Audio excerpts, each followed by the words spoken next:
नमस्कार, आपसे मेरा नाम है अशोक बिरादर एडवोकेट और मैं आप सभी के लिए लीगल एडवाइस वीडियोस अपलोड करता हूं जो कि आप फॉलो लाइक करते हैं, पसंद करते हैं, शेयर करते हैं और सब्सक्राइब भी करते हैं। अब तक नहीं किया है तुरंत करिएगा और दूसरे लोगों तक भी इस जानकारी को जरूर शेयर करिएगा। कल मैंने एक वीडियो बनाया था, उस वीडियो में मैंने बताया था कि ऑनरेबल सुप्रीम कोर्ट ने जो है वो सीधे तलाक दे दिया इस बात पर। उसका वीडियो का जो लिंक है मैंने नीचे दिया हुआ है। इस वीडियो में मैंने बताया था कि ये जो जजमेंट था, उस जजमेंट के मैंने डिस्कस किया था कि किस आधार पर आपको तलाक मिल सकता है और तलाक के साथ साथ में सेक्शन 498 है, मेंटेनेंस और डीवी, ये तीनों मुकदमों का भी क्वैश कर दिया ऑनरेबल सुप्रीम कोर्ट ने। क्या वो ग्राउंड था? उस ग्राउंड को देखने के लिए आपको इस वीडियो के नीचे डिस्क्रिप्शन में लिंक दिया हुआ, उस वीडियो को क्लिक करके उसको देखिएगा, बिल्कुल आपको स्पष्ट क्लियर हो जाएगा। जजमेंट के साथ में पूरा वीडियो बना हुआ है। दूसरा, अगर आप हमसे डायरेक्टली जुड़ना चाहते हैं, मतलब हमारे व्हाट्सएप ग्रुप से जुड़ना चाहते हैं जहां पर कि आपको लेटेस्ट जानकारी और जजमेंट्स वगैरह आपको प्रोवाइड होते रहेंगे, तो उस ग्रुप का भी लिंक मैंने नीचे इसी वीडियो में दिया हुआ है। उसको क्लिक करके उसको भी आप फॉलो कर लें ताकि भविष्य में हर प्रकार की छोटी मोटी जानकारी आपको उसी ग्रुप में मिल सके। तो बस आगे वीडियो देखते हैं। देखिए, बहुत सारे हस्बैंड जो हैं बहुत डर जाते हैं जब उनकी पत्नी उनके ऊपर मुकदमा दर्ज करा देती है और उनको मालूम है कि कहीं ना कहीं मुकदमा दर्ज होगा, तो इसलिए वो सोचते हैं कि अब जो है इन मुकदमों से किस तरीके से बचा जाए। क्योंकि आपके ऊपर मुकदमा होना यानी कि आप सोचकर देखिए कि जिस व्यक्ति ने आज तक कभी कोर्ट कचहरी या थाना नहीं देखा, या जिसने अपना जीवन सिर्फ पढ़ाई लिखाई या फिर अपना कमाने में निकाल दिया और उसके ऊपर एकदम से अचानक से उसकी पत्नी उसके ऊपर तमाम मुकदमे दर्ज करवा दे, तो उसका हालात क्या होते हैं? वही होते हैं जैसे अतुल सुभाष का हुआ था, जिसने कि अपना जीवन त्याग दिया। उसी प्रकार से मानव ने, जिसने अपना जीवन त्याग दिया। उसी प्रकार से और सारे पति जितने अब तक मतलब अपने प्राण त्याग दिए, उसी प्रकार से हर व्यक्ति अपना जीवन त्यागने की सोचता है। इस पीड़ा को वही समझ सकता है जिसने इस पीड़ा को सहन किया हो, क्योंकि इस तरह की पीड़ा हर व्यक्ति की झेलना बस की बात नहीं है और हर किसी को इन सब चीजों से निकल के बाहर आना ये भी मजाक बात नहीं है। क्योंकि चीजें इतनी बिगड़ जाती हैं कि जीवन बिल्कुल अस्त व्यस्त हो जाता है और पूरा परिवार जो है इस तरीके से मतलब टेंशन में आ जाता है कि घर में लोग जो है वो नींद की गोलियां खाकर नींद लेते हैं लेकिन नींद नहीं आती है। तो आज मैं आपको ये बताऊंगा कि अगर आपकी पत्नी इस प्रकार की है जो आपके ऊपर झूठा मुकदमा दर्ज करवाना चाहती है, तो आप उसको खुली आजादी दे दीजिए कि जितने चाहें उतने झूठे मुकदमे दर्ज करवाओ। लेकिन उससे पहले आपको मैं थोड़ी सी चीजें जानकारी देना चाहूंगा, क्योंकि जानकारी अगर आपको होगी ना, तो आप ना ही तो किसी झूठे मुकदमे से डरेंगे और ना ही झूठी धमकियों से। आपको न्यायालय पर विश्वास होना चाहिए, कानून पर विश्वास होना चाहिए। डेफिनेटली मैं कहता हूं आपको कभी भी कोई दिक्कत नहीं आएगी और हमेशा जीवन में आप अग्रसर होंगे और हमेशा बुराई पर जीत हासिल करेंगे।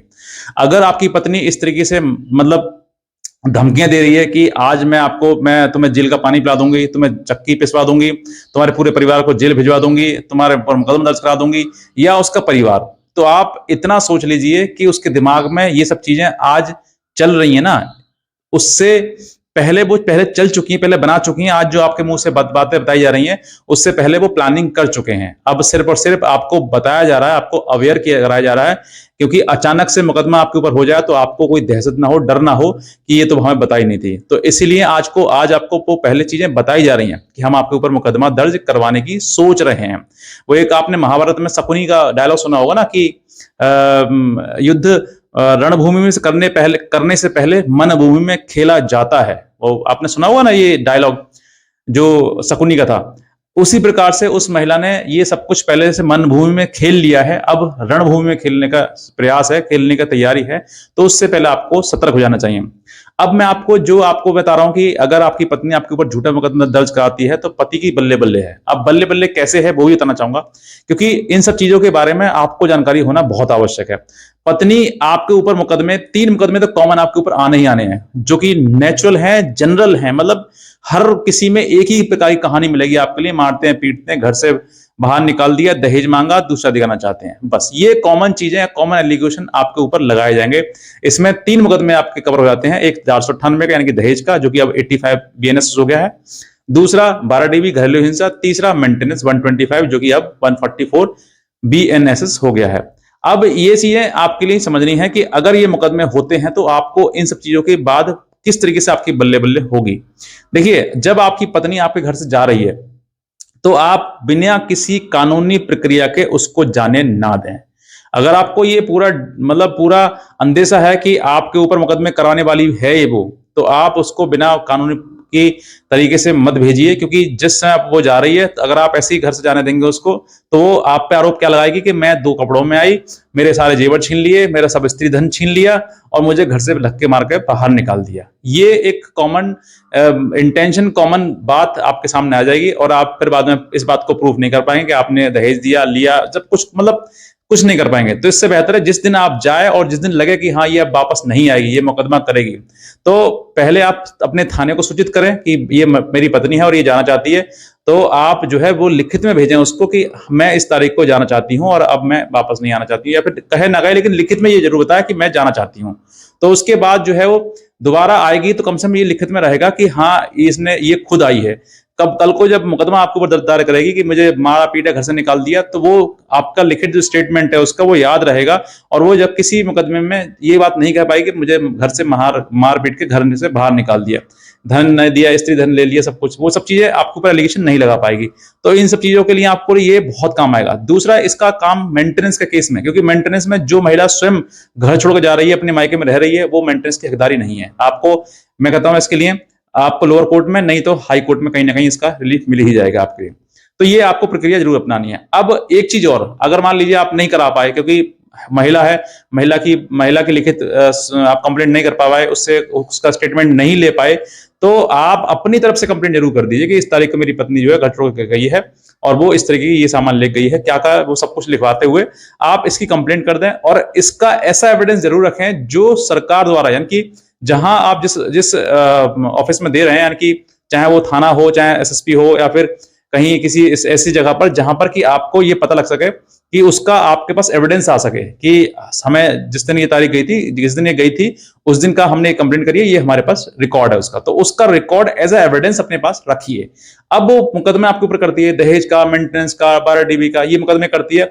तो इन मुकदमे करने के बाद आपको इन मुकदमे डरना नहीं है, बिल्कुल निश्चिंत रहिए, आप अपनी जीवन जिए, ठीक है, प्रयास करिए। अगर बात बन जाए, बहुत अच्छी बात, नहीं बनती है तो इनसे मुकदमे से डरने की आवश्यकता आपको नहीं है। क्यों? क्योंकि आपके ऊपर झूठे मुकदमे दर्ज कराए गए हैं। अब ये जब ऐसे मुकदमे आते हैं, मुकदमे आने के बाद आपको कम से कम 2 साल का इंतजार करना है। ये मुकदमे लड़ते लड़ते आपको 2 साल का इंतजार करना है। अगर हो सके तो इनमें से जो 498 का मुकदमा है ना, उसको कंक्लूड करा दीजिए, मतलब उसको आप उसमें जजमेंट करा दीजिए, क्योंकि उसमें आप जब झूठा मुकदमा है तो आप 100% बरी हो जाएंगे, और जैसे ही बरी होंगे उसका जजमेंट लगा के आप सीधे तलाक का मुकदमा डाल दीजिए। तलाक 100% आपका ग्रांट होगा, क्योंकि वो क्रूअल्टी प्रूव हो गई। क्रूअल्टी आपने नहीं बल्कि लड़की ने क्रूअल्टी करी है, क्योंकि मुकदमा दहेज का पूरा डिसाइड हो गया है और उसमें आप बरी हो गए हैं। तो बरी होने का मतलब आपने कोई गलत मतलब कृत्य नहीं किया है, बल्कि लड़की ने आपको प्रश्न किया है। तो ये इसके आधार पर आपका डाइवोर्स हो जाएगा। और अगर मान लीजिए 498 का आपने नहीं लड़ा और आपने ना लड़ा और लड़ने के बाद के साथ साथ में आपने 2 साल का समय बिता दिया है, मतलब लड़ते भी रहे हैं और 2 साल का समय बीत गया है, तो फिर सेक्शन 13 के तहत एक और नया ग्राउंड बन जाता है आपका डिसेशन का। मतलब कि 2 साल से अधिक अगर पति पत्नी दोनों एक दूसरे से अलग रहते हैं तो वो डिसेशन का ग्राउंड बन जाता है, उसके आधार पर भी आप तलाक ले सकते हैं। ये एक कॉमन प्रक्रिया थी। अब तलाक ही जरूरी नहीं है, आपकी पत्नी है, अगर आप सब कुछ ठीक ठाक हुआ है, पत्नी है आपकी, मानते हैं उसको पत्नी, तो तलाक का मुकदमा डाल दें। और अगर मान लीजिए किसी प्रकार ठगी हुई है, फ्रॉड हुआ है आपके साथ में, तो फिर आप जो है मुकदमा तलाक का ना डाल के आप सेक्शन 12 में डालेंगे, नल एंड वॉइड करेंगे। सेक्शन मतलब आएगा नल एंड वॉइड, मतलब शून्य, उस शादी को शून्य डिक्लेयर कराएंगे। तो ये आपको करना है, इस तरीके से प्रक्रिया है। क्योंकि अब जो है आपको, अगर आपके पत्नी ने आपके मुकदमे कर रही है तो उससे डरने की आवश्यकता नहीं है, सिर्फ और सिर्फ उनको समझने की जरूरत है, कानूनी जानकारी होना जरूरी है। जैसी जानकारी आपको होगी ना, आप किसी प्रकार से किसी बात से नहीं डरेंगे, सीधे सीधे विश्वास रखेंगे कोर्ट पर, न्यायालय पर, और समय आने पर आपको न्याय मिलेगा। तो बस मैं इतना ही कहना चाहूंगा, अगर आप नए हैं तुरंत सब्सक्राइब कर लें और दूसरे लोगों तक जरूर शेयर करें इस वीडियो के लिए। और बस इतना ही कहना चाहूंगा। आज का वीडियो देखा, आपसे बहुत धन्यवाद।